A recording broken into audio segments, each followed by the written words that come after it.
Hello children! Welcome to Queer Teddy's Make Your Own graphic aesthetic picture thing tutorial, requested by the lovely and kind and generous and just so courteous Seeking Wonders, aka M, who politely asked me when I came out of Age of Ultron, which was great by the way, if I would make a video on how to make your wonderful aesthetics.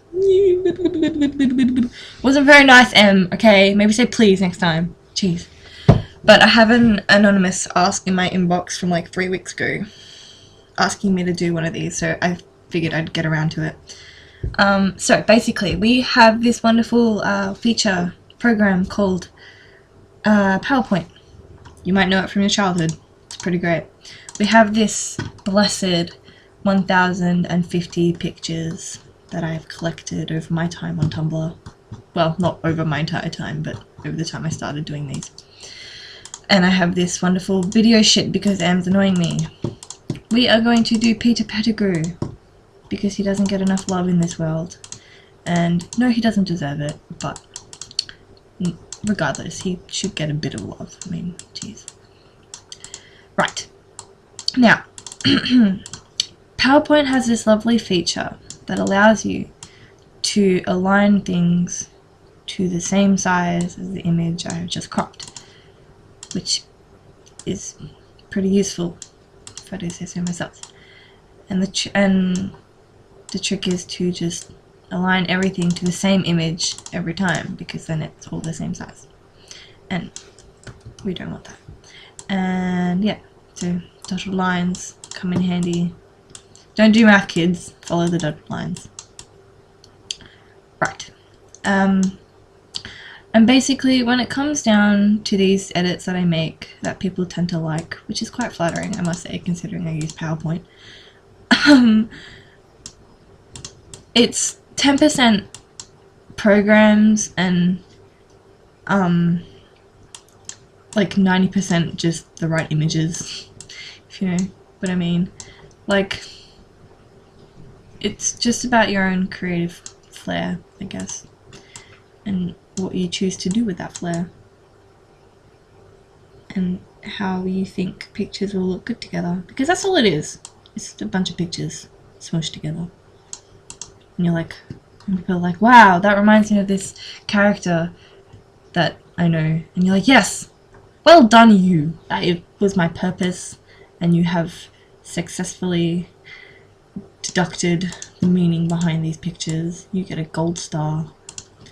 Now, as you can see, I'm just kind of fiddling around with what pictures will go where, because this is honestly the most frustrating part. It's just like, okay, I want to use these pictures. Now I have to try and find out if they go well together, and like 9 times out of 10 they don't go well together, and you're just like, oh great, now I have to find some new pictures. And that's just anyway. But moving on. We're not gonna go on to me about complaining about these things. Now, there is this awesome website called behappy.me/generator, which generates fonts for you on backgrounds and stuff. And there's a lot of these kind of generators out there, but this is the best one that I have personally found. Because I don't know, it's alright. It does okay. Now, I always go with the giant font and the black and white little background. And we're gonna go with some Breeze Blocks Alternative J lyrics. Do people say Alternative J or Alt J? Because I say Alternative J. I just bought their CD today, I'm very excited.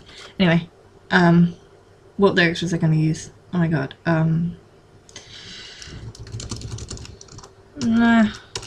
Let's go with some Grammar Queen, that would be useful.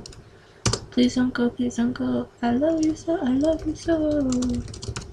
I'm not good with typing and talking. Don't type and talk. It's dangerous. Paste. Okay. And then we're gonna go with that one. And then I love you so. I love you so. You so.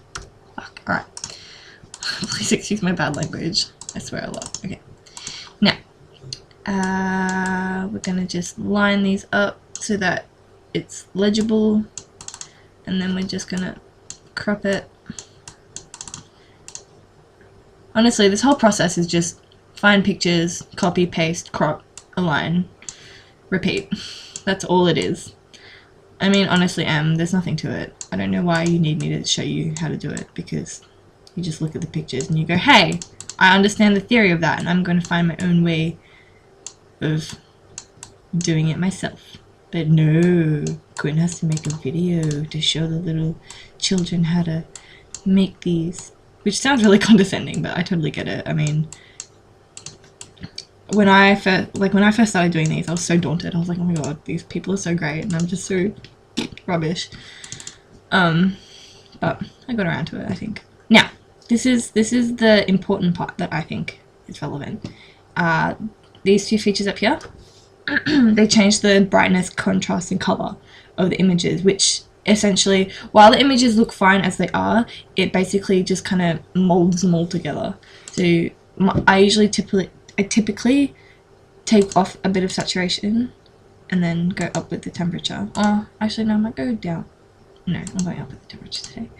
And then I sharpen it a little, and then I go down with the contrast so that it's just in your face a bit.